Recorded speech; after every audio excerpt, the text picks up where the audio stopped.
Welcome to this tutorial of Fractal Architect 5. Today I'm going to talk to you about working with layers. Layers is one of the new features in Fractal Architect 5, and it really changes a lot of the workflows, how you use fractals and how you work with them. To start with, it's very easy to find good layers and use them in Fractal Architect. You just select two frames. You hit the spacebar to bring up. You select two frames. That was one. And you hit the spacebar to bring up a quick preview.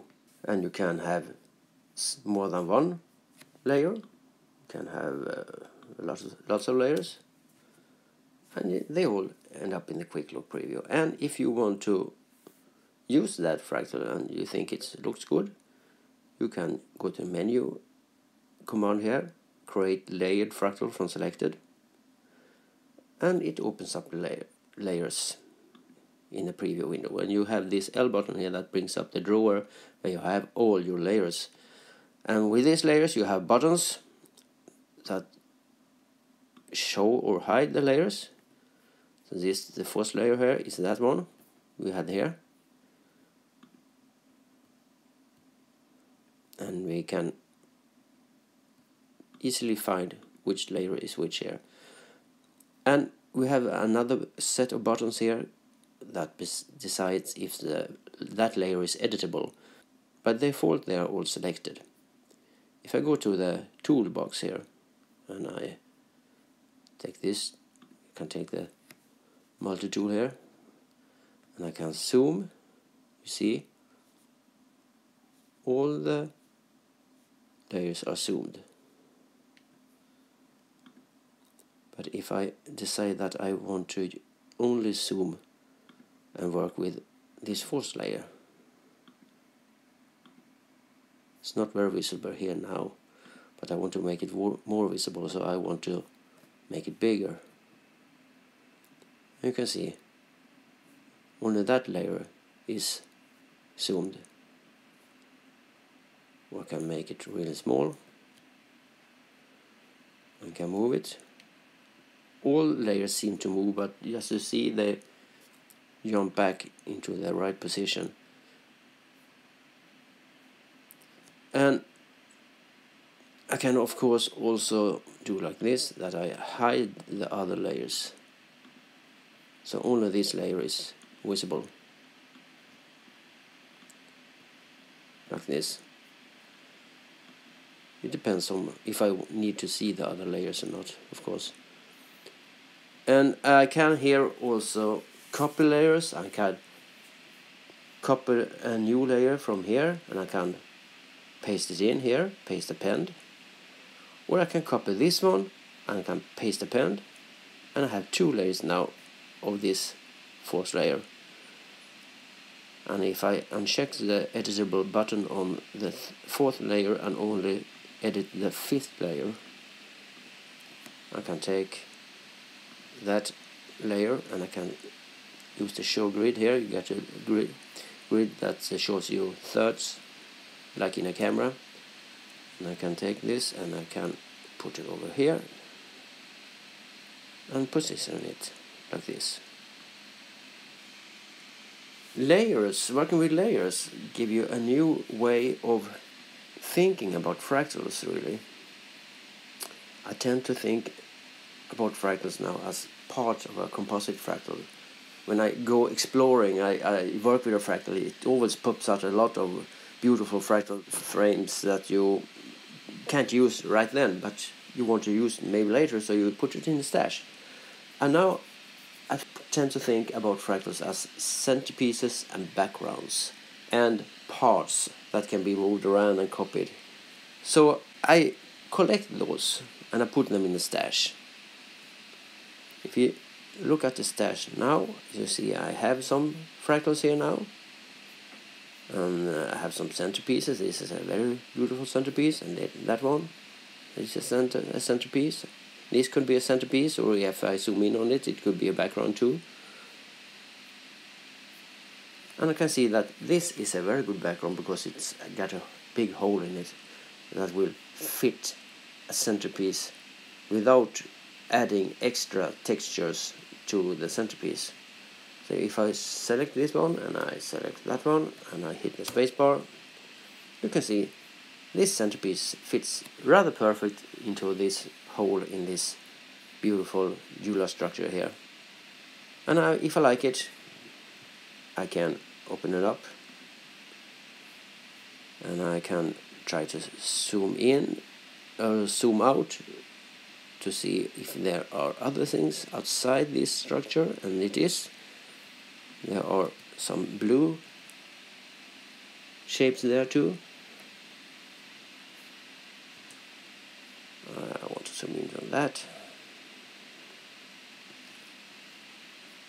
Let's make it like this. And it's easy to experiment and find different combinations that look good. It's real fast and it's real intuitive way to work. That one and that one might look good.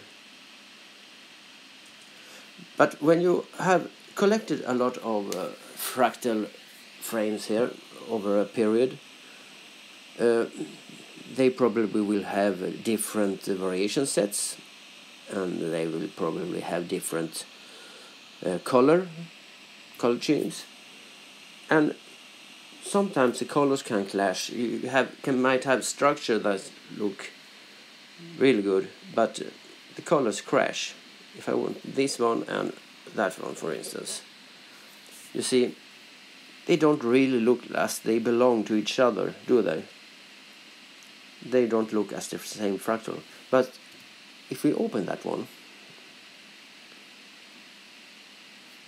and we open it, let's zoom in out first.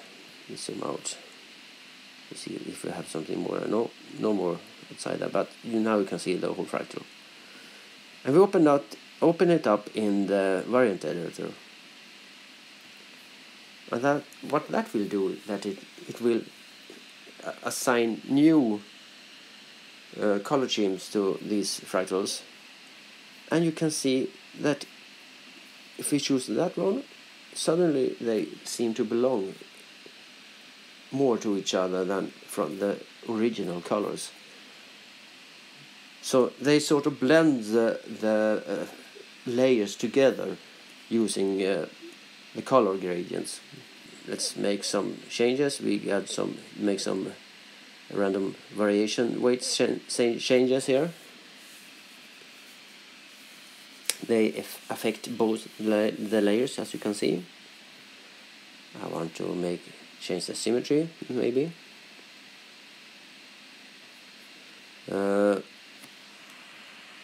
They look a little bit dark. I can use the Lua scripts and have here I can bump up the brightness. If I take brightness 25 here, for instance, get brighter fractals. Oh, that one looks nice. Interesting. I like these pink shapes here. And you see, that was from the same fractal that we put together here with 2 frames. They don't look much like each other, but it's the same layers that you have edited. Let's put that one in the stash too, so we can save it for later. Yep, now we have it in the stash.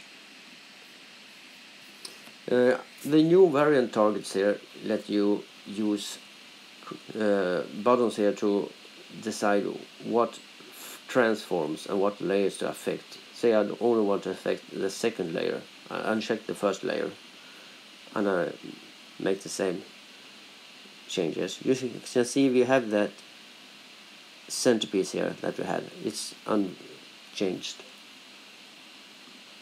Or if I want to change only the centerpiece and not the outer background piece, you can see this pink purple structure here stays the same. And of course, if I don't want to work with the whole layers, I can decide that I want to change the last transform in every layer. That's that one, and I don't want to change the final transform. So what happens then? The symmetry, of course, affects the whole layer. You can't just use symmetry on one transform. But let's uncheck that. You see, that's that's quite an interesting change too. And I think I have to save that too. Put that in the stash too. You can see it will take you no time to completely fill up the stash. But that's no problem, because when it's full, or it never becomes full, but when it's too much to be practical to handle, you can save the stash. And it opens in a preview window, and you have all the frames here, and you have more frames that you can see. So you can, this is frame 1 to 9 over 28, so I can go to the next 10 to 18 over 28.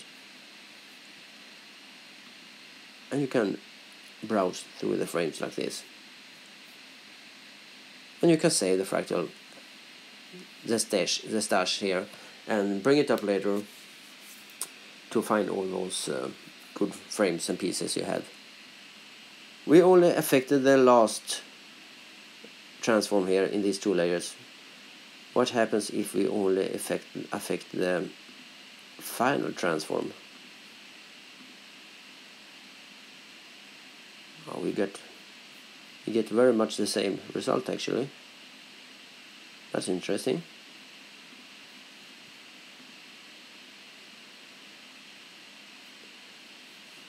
But it depends on what final transforms you have. Let's take a look at this and see what's in there.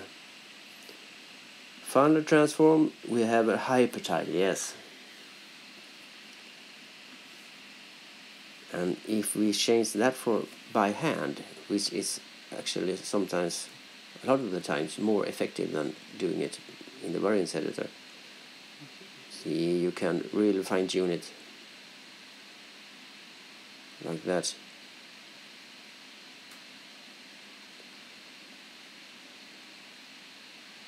Oh, you had something there that looked interesting.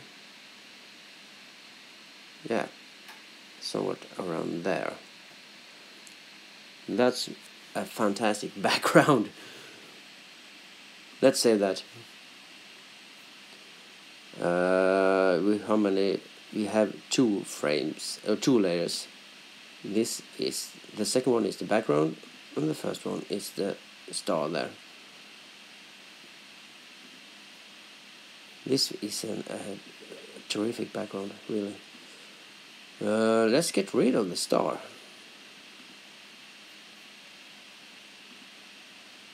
Let's do it right. That was wrong. It was the other one that I was supposed to delete, like that.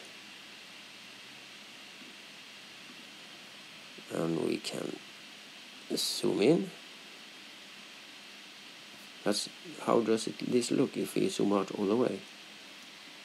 Yeah, there. That's a good fractal in its own right.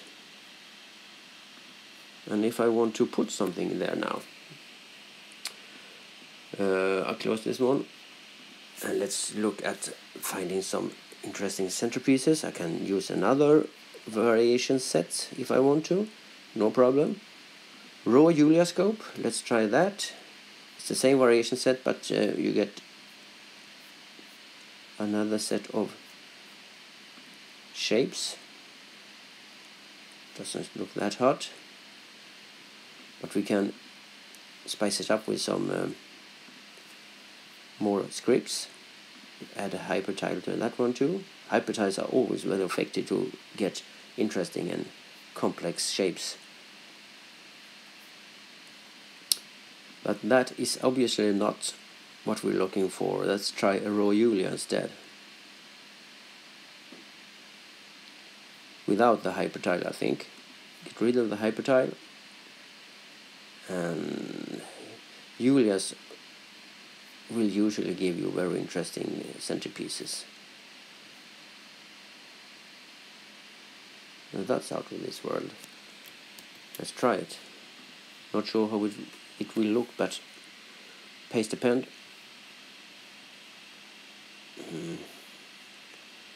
Too big. Let's make it smaller. So we uncheck the editable for the first layer, and we zoom out and make this smaller. I think we need to work a bit on that rotation too. Well, like that.